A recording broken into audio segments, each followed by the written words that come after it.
We're on page 655 before somebody asks.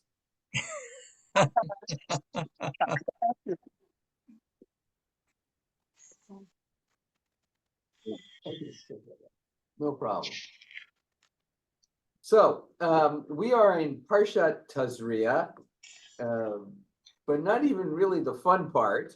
That's a fun part? Yeah, the first part, well, dealing with the aftermath of childbirth, at least there are babies, and babies are cool and fun.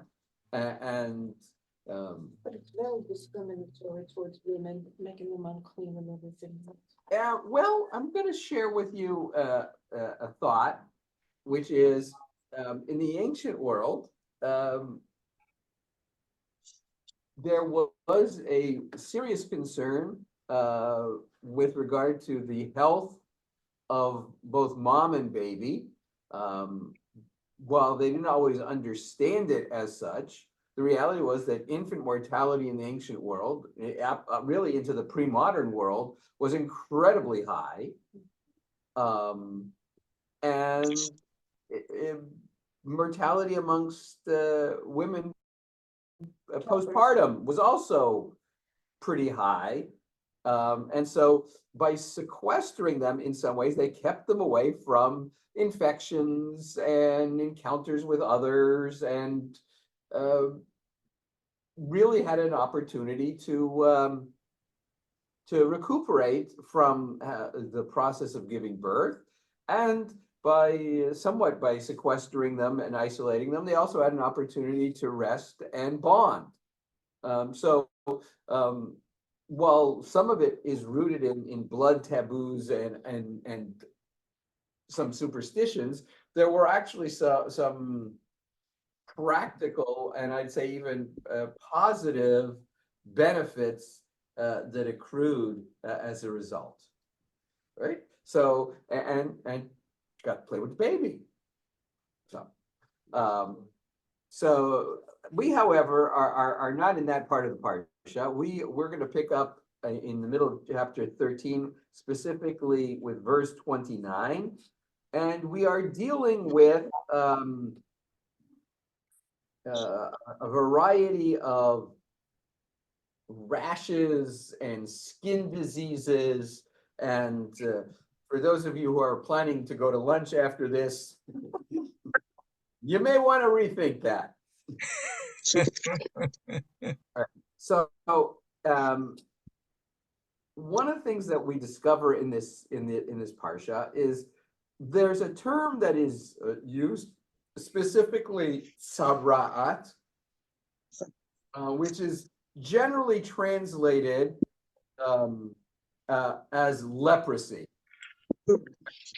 That's just wrong. It's just straight up medically incorrect. Right? Does anyone know what leprosy is, or by what name it is alternatively known? No, it's something's disease. Yes, it's something's disease. Hansen's disease. Very good. Okay. And so what is leprosy other than Hansen's disease? No, it destroys your body. Not exactly. Hansen's disease, or leprosy, as we understand it, is actually a degenerative nerve disorder.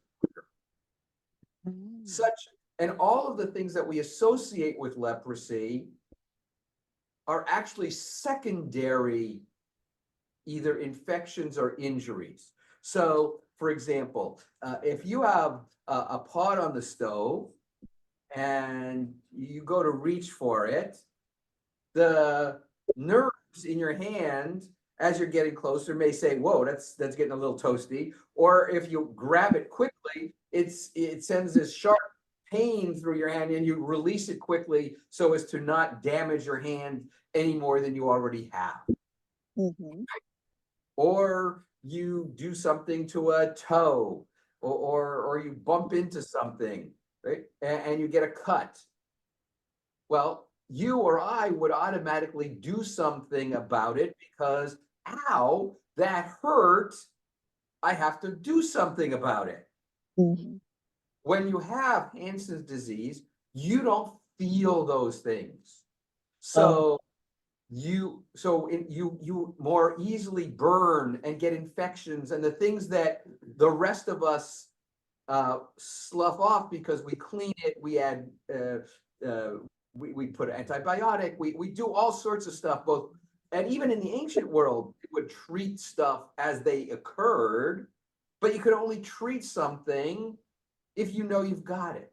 Plus, the burn example was something that you would be much more severely burned because you don't have that mechanism that says, idiot, it's hot, let go. So you hold it, and the longer you hold it, the more damage you get, and therefore all of those gross things about parts of the body falling off and whatever are actually not because of the leprosy or the Hansen's disease. It's because of all the secondary injuries and infections that you get because your body doesn't have the wherewithal to tell you that there's a problem. So what was it, Rabbi? So leprosy here, or the term tsarat, which has traditionally been translated as leprosy, is clearly this catch-all term for a variety of skin diseases and afflictions, including, but not limited to, swellings, boils, rashes, the kind of rashes you might get from an allergic reaction to something. They talk about something called bohak or baheret, which is a discoloration on the skin. One of the suspected things is something called vitiglio, which is the appearance of white patches on the body because the cells that make pigment are destroyed for reasons that are not known. So all of these things, you could have flakiness or psoriasis or any number of things that we would not freak out about, but freaked out about them a lot more. In part because they just couldn't go down to like Heidenwood Pharmacy and pick up a salve or an ointment that was going to take care of it quickly. And oftentimes these things spread, and there was a concern about not just the person's health, but public health. Right? So we're going to pick up in the midst of this discussion about discolorations and all sorts of fun ickinesses. So we are on page 655, chapter 13, verse 29. If a man or a woman has an affection on the head or in the beard, the priest shall examine the affection. If it appears to go deeper than the skin, and there is thin yellow hair in it, the priest shall pronounce him unclean. It is a scald, a scaly eruption in the hair or beard. But if the priest finds that the scald affection does not appear to go deeper than the skin, yet there is no black hair in it, the priest shall isolate the person with the scald affection for 7 days. On the 7th day, the priest shall examine the affection. If the scald has not spread and no yellow hair has appeared in it, and the scald does not appear to go deeper than the skin, the person with the scald shall shave himself, but without shaving the scald. The priest shall isolate him for another 7 days. On the 7th day, the priest shall examine the scald. If the scald is not spread on the skin and does not appear to go deeper than the skin, the priest shall pronounce him clean. He shall wash his clothes, and he shall be clean. If, however, the scald should spread on the skin after he has been pronounced clean, the priest shall examine him. If the scald has spread on the skin, the priest need not look for yellow hair. He is unclean. But if the scald has remained unchanged in color and black hair has grown in it, the scald is healed. He is clean. The priest shall pronounce him clean. Right? Let us stop there and see what's going on here. Right? So, This translation, here's the priest shall pronounce him pure. which is a better translation than clean, right? Because this is clean in a ritual sense. It's not clean in a physical sense. All right, so let me be the son that asked the question, what does this mean? And why is it here? Well, I mean, why is all this stuff here? And of all places in the Torah. okay. Well, I'm going to answer your question with a question. Why not? All right. So when you have a medical problem of this nature, some sort of skin irritation or other, who do you call? By the way, Ghostbusters is not the right answer. Ghostbusters. He said that, they call him, call the doctor. Call the doctor if necessary.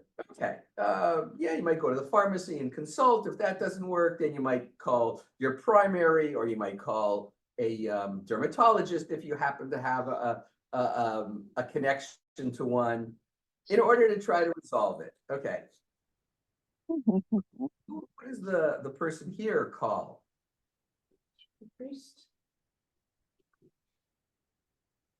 So, would you call me if you had a skin rash? No, no more than I call a politician. Well, first of all, I think I have a much better cred than any politician. That was an insult. And You know I said. no, that. I start You know I said. for that. whatever it's worth. I did Pandemic. start college pre-med. No, the pandemic, that's why I said that line.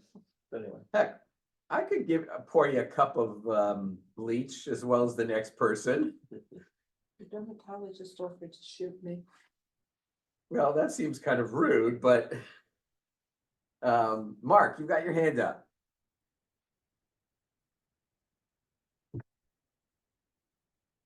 You're muted. But your microphone is off. he doesn't have one.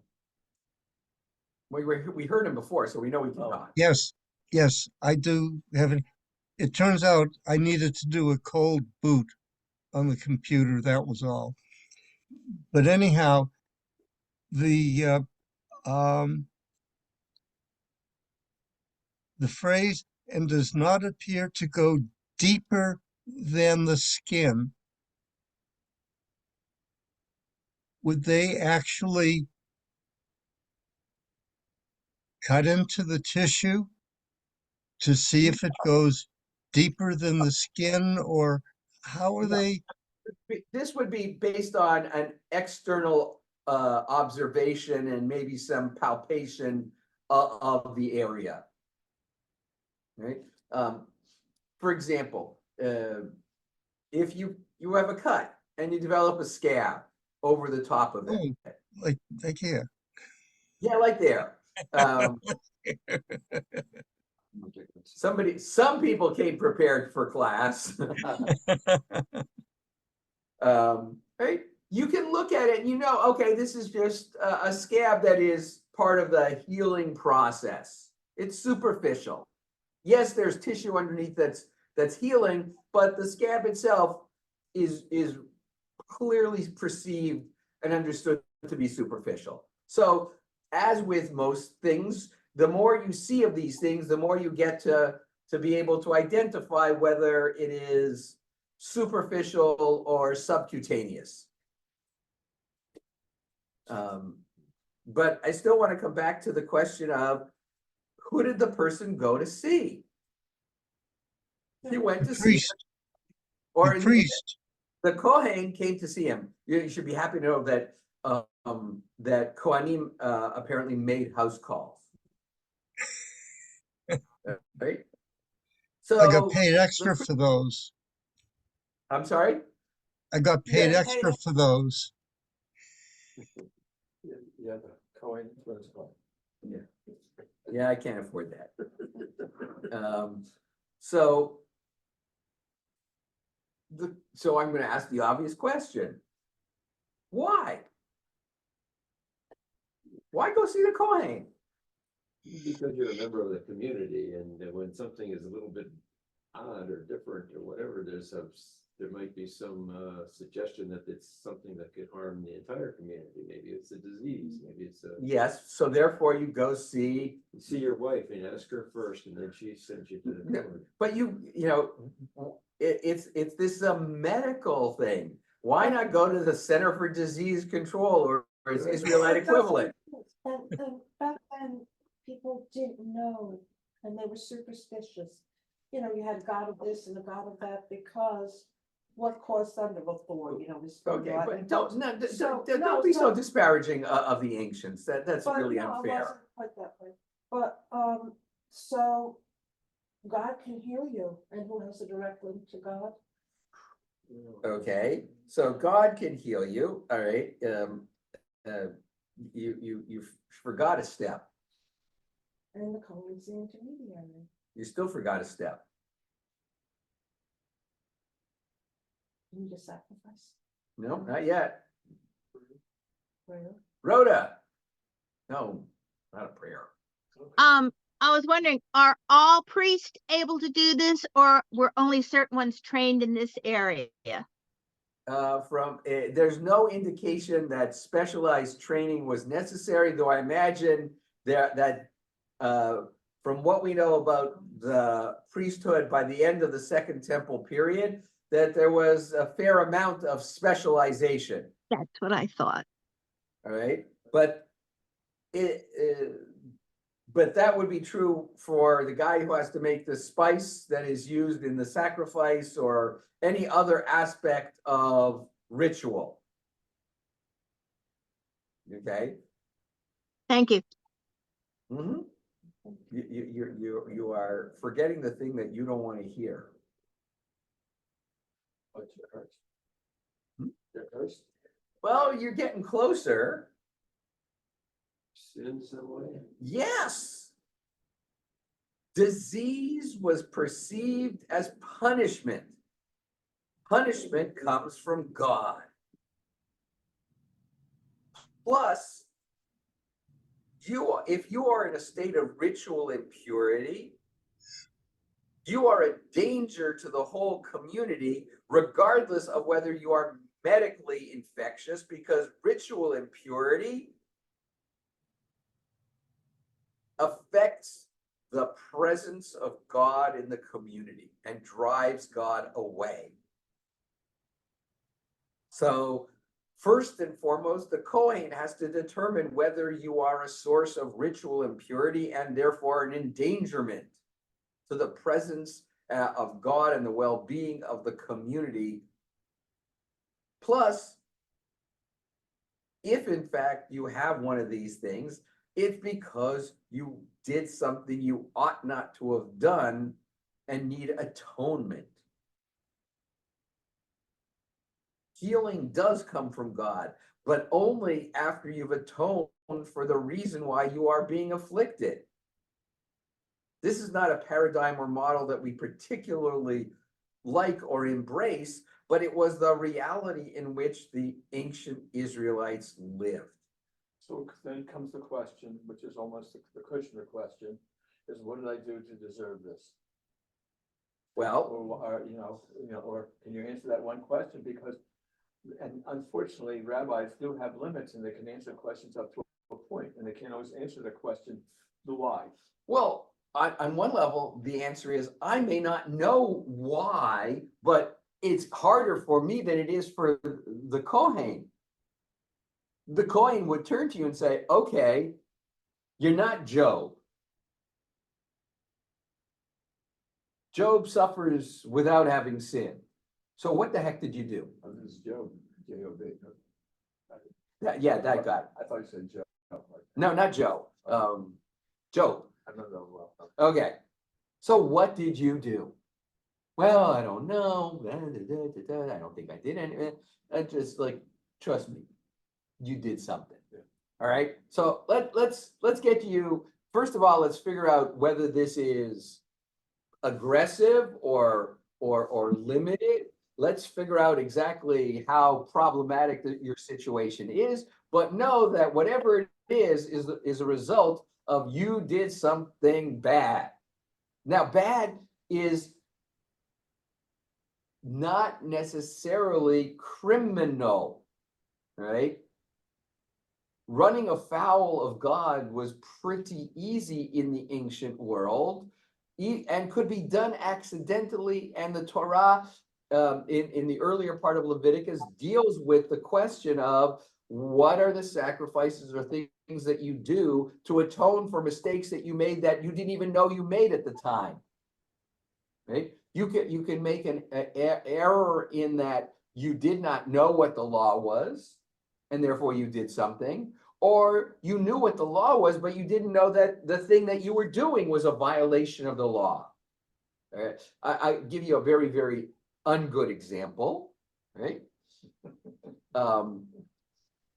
I make a commitment to observe kashrut, okay? And I order something, and I don't realize that, oh, I thought that was kosher, and no, it is not. All right, I only discover it much later down the road. How do I fix that? Right, that's a ritual violation. It's not a criminal violation, and it's not even one I was necessarily aware of at the time that I did it. I mean, I just had a crazy scenario that came from Sarah and some of her network of her friends, where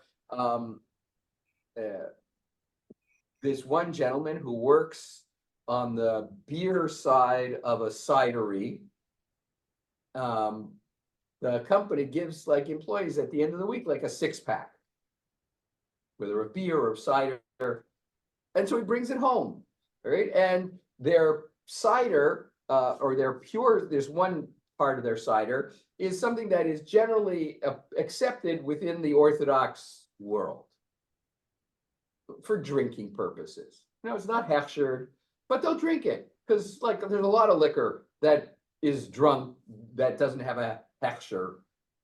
Okay? And it turns out that the one of the people is gifted a couple of bottles and doesn't think about the fact that, oh, I'm making cider stew. I'll just grab one of those and into the pot. Have I just trafed my pot? Right? And the realization of what they did didn't come till months later when they looked in the fridge and they found the other bottle of beer. And they're going like, oh, other bottle of cider, going like, oh, we should finish this up because it's getting closer to Pesach. And it's like, oh, wait, it doesn't have a hechsher. Darn, I used this for cooking 4 months ago. That's an oops. And is it a problem? So because Toronto tends to be a very small and somewhat incestuous Jewish community, they didn't want to ask the rabbis in town, so they called me. But it's one of those where So what did the wise say? Basically, while it really turned out to be not a big problem, because in point of fact, while the product is not hechshered, it's also not treif. Because they want to know the ingredients in the cider? Apples. That's it. That is the only ingredient in this. They don't add sugar, they don't add water, they don't add anything. They just crush the apples and let them do their things, and then they filter them. And go like, not a problem. Ideally, you wouldn't necessarily cook with something that doesn't have a hechsher on it, but you didn't put something treif in there. It's not like, you were cooking, and here's your pot of rice pudding and here's your pot of beef stew, and you want to add a little bit of milk to the rice pudding and you miss and you put it in the wrong pot. That's a real problem because you put something milchik into your meat pot with the stew that you're cooking. Now you have to cook in the pot. Well, that's the least of your problems. That's what we need. All right. So the other one was like, and it took me a while to get to the epiphany of, it's really not a problem. Because I started from the premise of, how do I fix the problem? As opposed to taking that extra step back and going, hey, how do you like that? It's not even a problem. And so I don't really have to fix it so much. So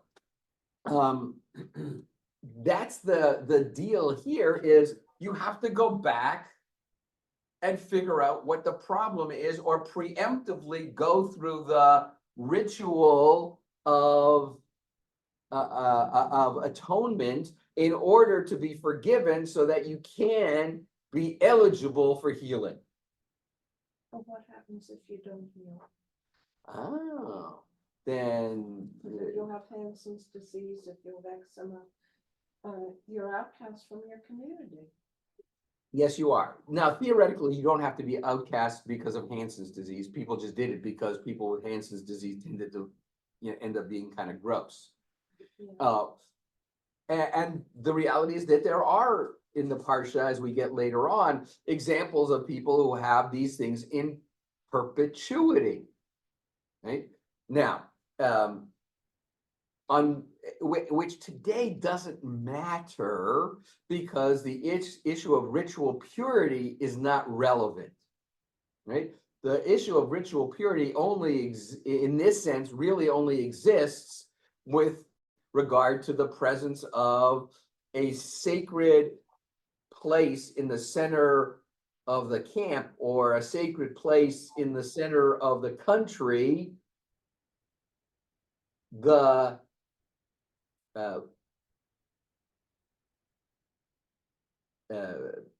pollution of which has huge impact on God's presence. There is, when you see the commercials on TV for psoriasis, that's a double header, because on the one hand, it's how you see yourself, and the ridicule you get from other individuals. It is, and yes, so you not only are you suffering whatever discomfort you're suffering, but yes, you are targeted. But God bless us human beings. We're really good at targeting people in a myriad of different ways, because we're just very gifted and talented that way.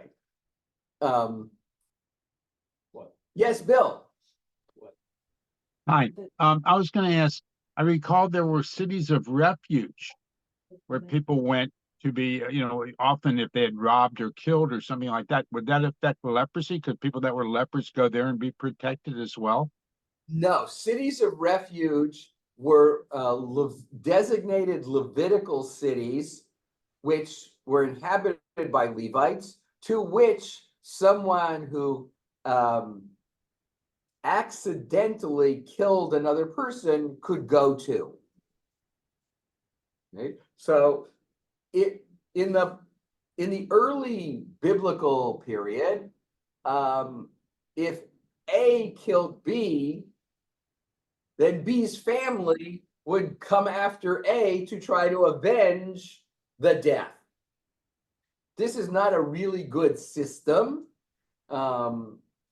And so the idea was that you created these cities of refuge. So if A, I mean, the classic example that they use in the literature is A is chopping wood in the forest, and he gives the tree a mighty whack, and the axe handle breaks, and the axe goes flying and lands in the middle of B's forehead. Rabbi?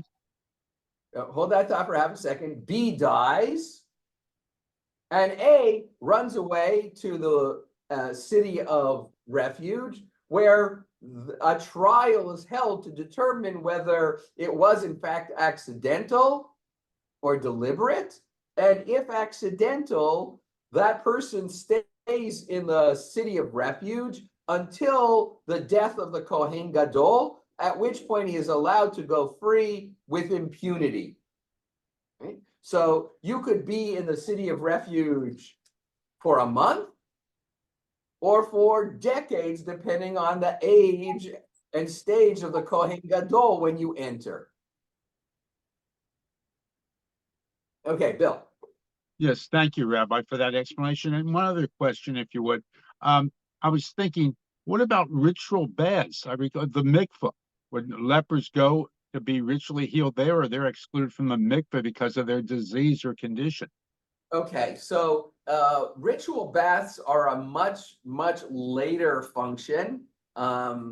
Generally, in this time frame, the ritual bath had another name. It was called a river.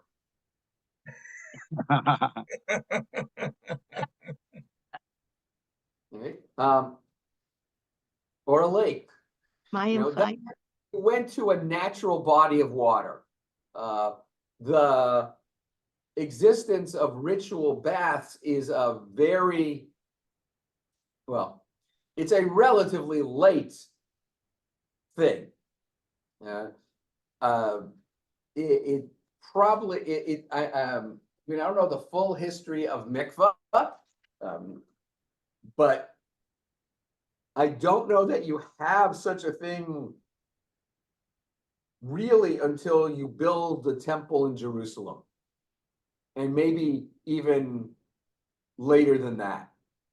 We know that they had some mechanism in the Second Temple period where there were mikvaot that the Kohanim could go to, and they walked across a bridge to get to the Temple Mount. Rhoda.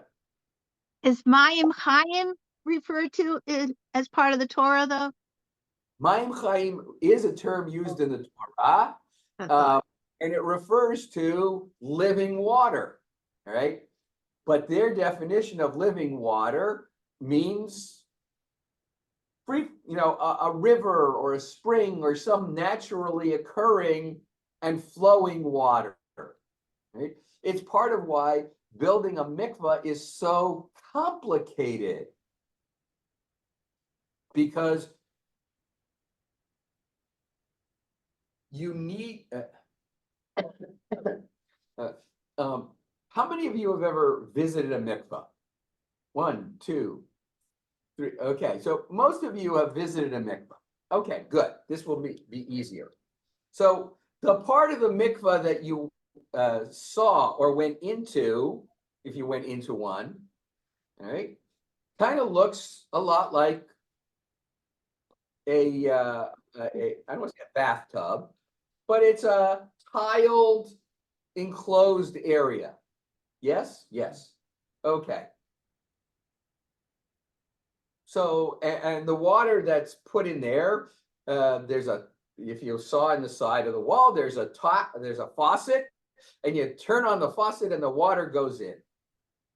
So what makes that a mikvah?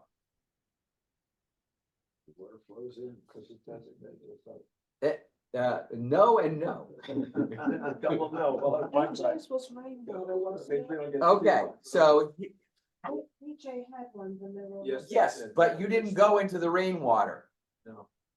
No, You don't want. because to it's not even a question of whether you want to or not. It's a question of practicality, which is the mikvah, that is the part where people go in, is regular water so that it can be changed out routinely and the inside can be cleaned and et cetera, et cetera, et cetera. Okay. Did anybody in their visit to the mikvah notice a pipe or a hole in the side of one wall? No. Okay. Well, trust me, there was one. Okay, because the way the mikvah is designed is you have this pool area into which people go, usually down some stairs or a ramp, depending on how fancy and how much space they have. But you go down, and then you immerse yourself in the deepest part of this tiled below ground thing. On the other side of one of the walls is another pool. that pool is collected rainwater or snow.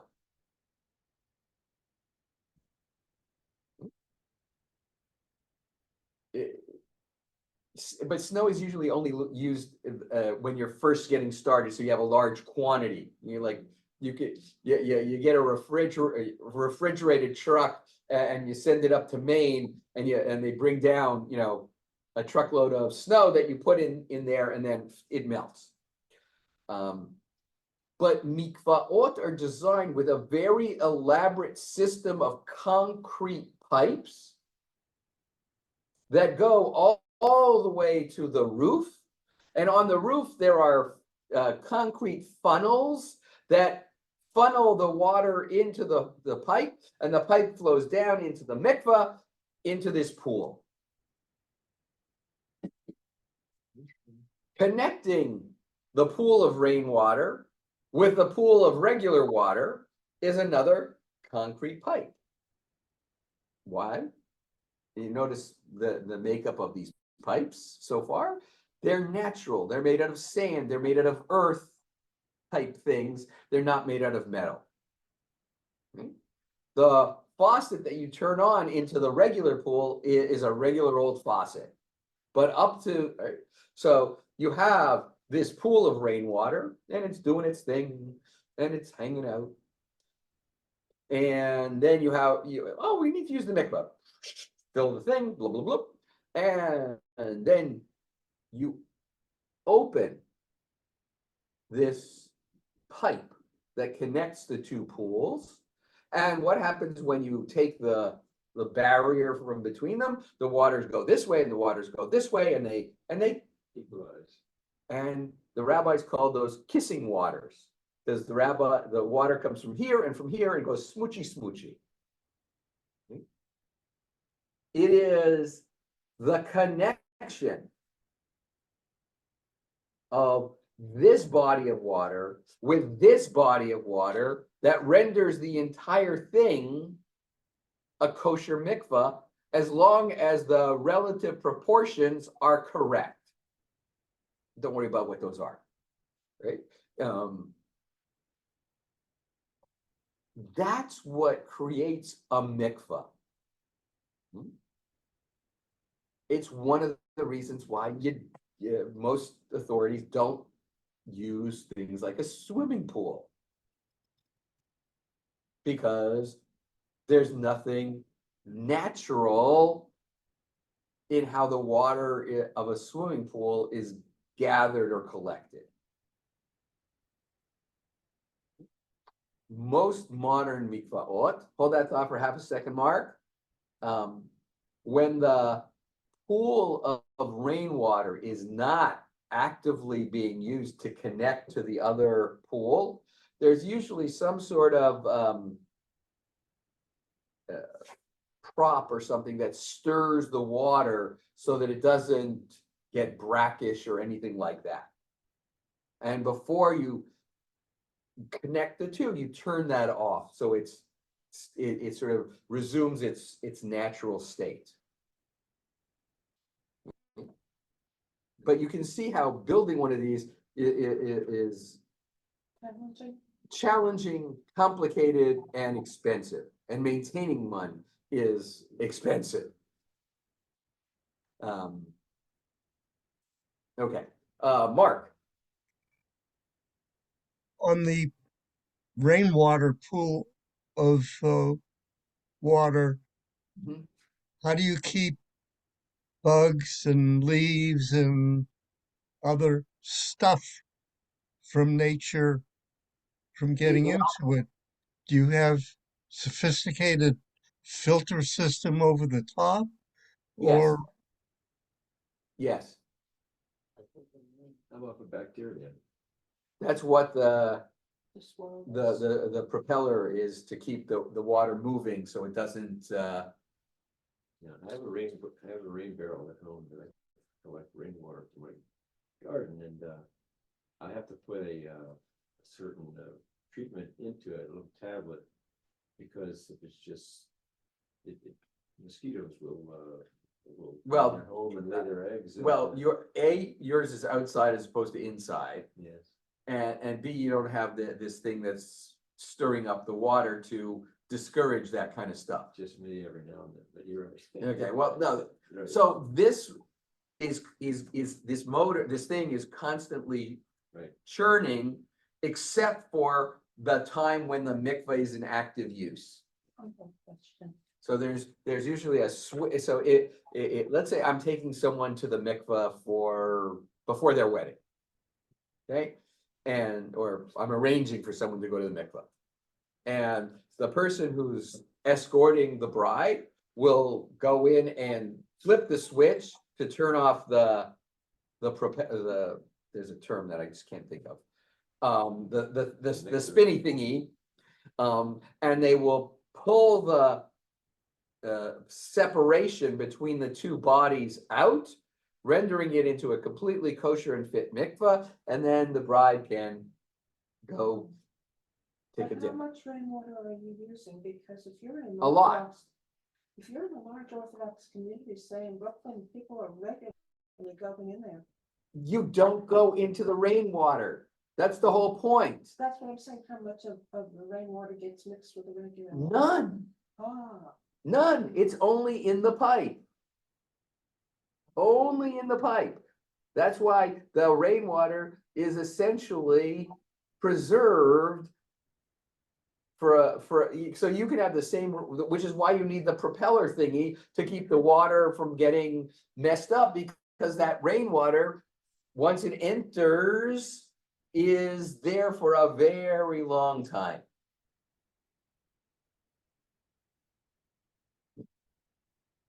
Go ahead. Also, and it's also why you can it's easier to send someone to go just jump in the James River. Just go take a swim in the James River. That's so. Yeah, Bill. And then Rabbi, what about in today using rainwater mixing it into your mikveh now? If you use rainwater, that would be acid rain, which has chemicals and things which should be treated before you would use it, I would guess. first of all, you're not going into the rainwater. You're going into regular water. The rainwater mixes only in this little pipe, not where you are. Second, unless you're going to tell me you never go into a lake, a river, a stream, a pond, I don't think you have to worry. I haven't recently. I was bit by jellyfish when I was trying to learn to water ski as a teenager, and I really haven't gone skiing since. I checked, most lakes and rivers do not have jellyfish. go. That's kind of an ocean problem. No, not here, go to your. James River. Mark, You said about jumping into the James River. I thought the person had to be totally nude, so the water touched all over Yes. their body. yeah, Okay, so jumping into the James River would take added precautions. I that was being a little bit flip. All right. But yes, the reality is that when you immerse yourself in the mikvah, there has to be a witness or witnesses, depending on the situation.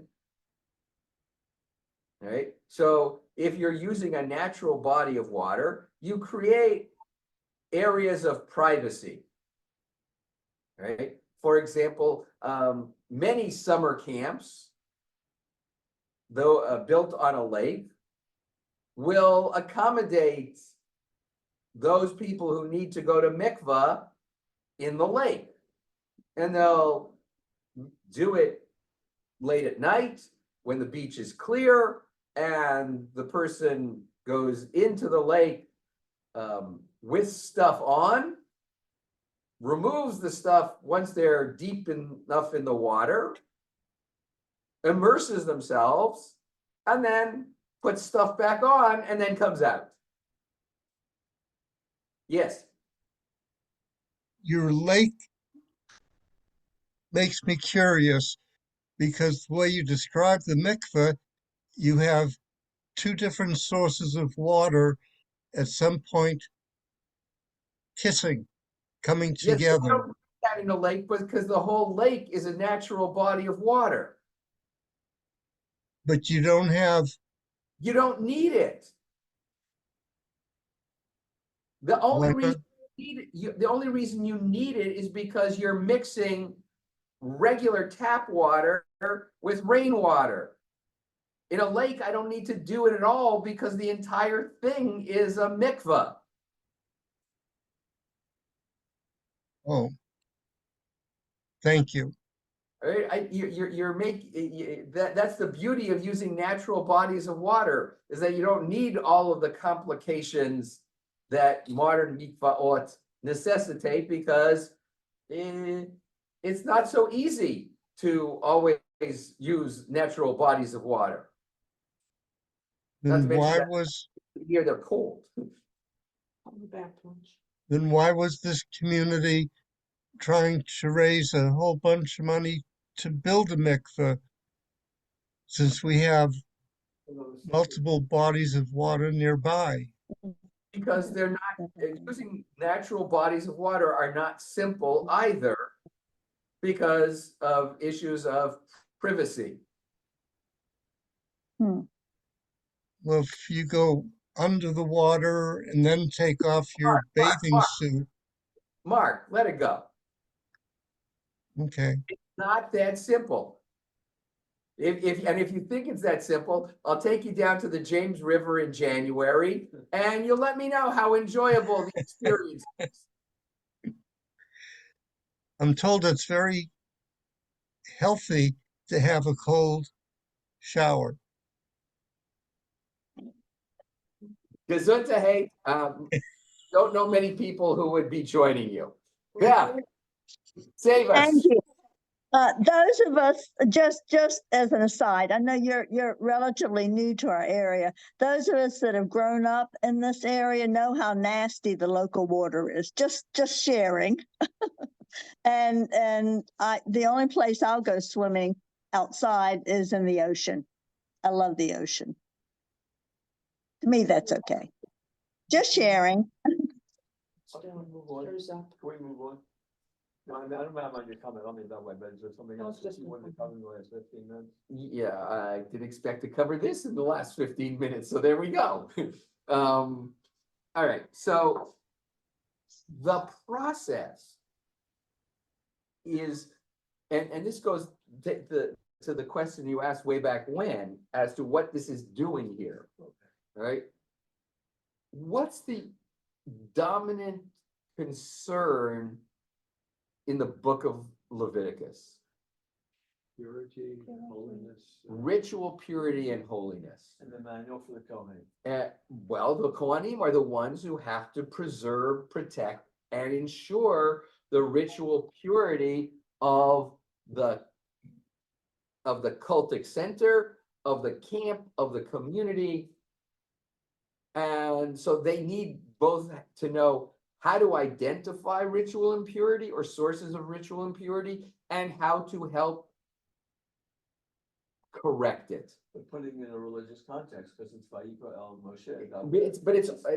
It's all in a religious context. The whole right idea, there. the whole notion of ritual purity doesn't exist outside of a religious context, because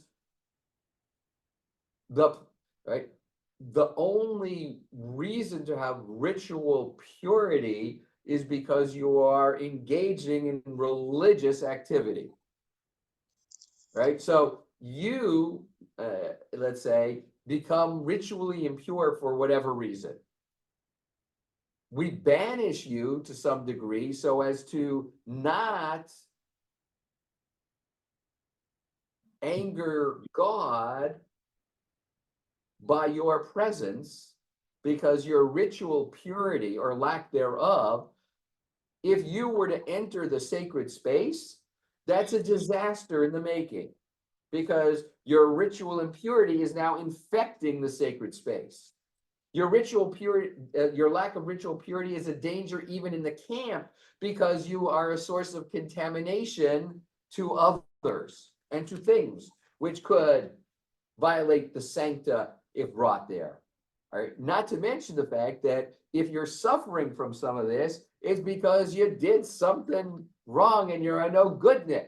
And so we gotta heal. The only way to discover or fix you is to go through a process of atonement, which is how you correct for the fact that you're ritually impure. Even if, okay, and by the way, there are ways to become ritually impure that are not because you did something bad. So, for example, you come in, you're in the woods and you come across a carcass and you touch it, or it's like, oh, I got to move this because this is a danger to the community, to the path or whatever. You become ritually impure the minute you touch this thing, right? Now, that's not sinful behavior, but it does leave you in a state of ritual impurity, which the being ritually impure is, if not sinful, dangerous, and therefore has to be removed so that you can re-enter society. When someone dies Yes, and the bereaved yes. enter and they are welcomed back by the congregation, is that where this comes from? It's an intriguing question. Tell me another day. So My first thought is probably not, because we don't look at, I'm gonna think about that one a little bit, but my first thought is no. I think it's just the first opportunity to welcome them back into the public realm during the period of Shiva, because theoretically, mourners are stuck at home. The only time they leave the home during the Shiva, during a traditional Shiva period, is when they come to shul on Shabbat, which is why we keep them outside normally during Kabbalat Shabbat, because Kabbalat Shabbat is only a prelude to Shabbat. It's not actually part of Shabbat. well, I won't go off for a long period of time on this one, but you sometimes do kiss the corpse to say goodbye and I love you. Yes, And so there's a whole process But involved. you're in a state of look. The reality is in 2024, we all exist in a state of ritual impurity. Okay. That's just a fact of human existence, because amongst other things, the mechanism in the temple by which they created from the red heifer these waters of lustration that were used to purify people who became ritually impure hasn't been done in close to 2 millennia, right?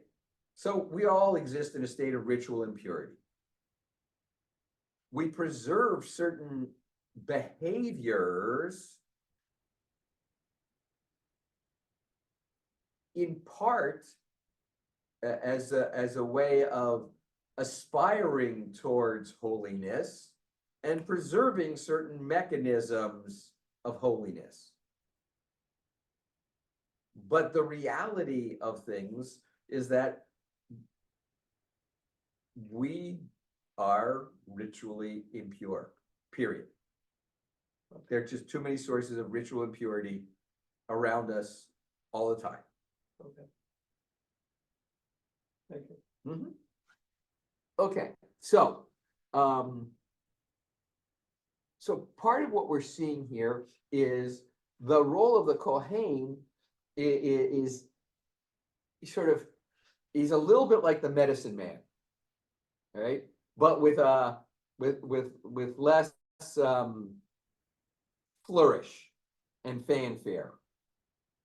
But the idea is that he is there both for his expertise in recognizing this stuff, but even more so because he is the one who can facilitate your forgiveness so that you can, in fact, achieve an end to punishment. Okay.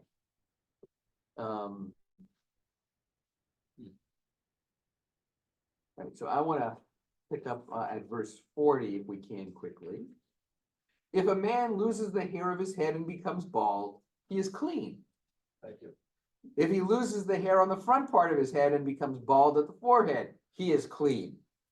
But if a white affection streaked with red appears on the bald part in front or at the back of the head, it is a scaly eruption that is spreading over the bald part in front or at the back of the head, right? In other words, there's a sort of recognition that baldness happens, all right?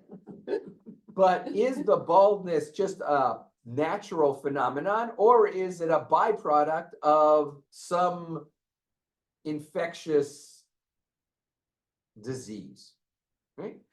So the priest shall examine him. If the swollen affection on the bald part in front or at the back of the head is white streaked with red, like the leprosy of body skin in appearance, the man is leprous. He is unclean. The priest shall pronounce him unclean. He has the affection on his head, right? So it's not any different up here than it is over here or over here on your knee or anywhere else on the body.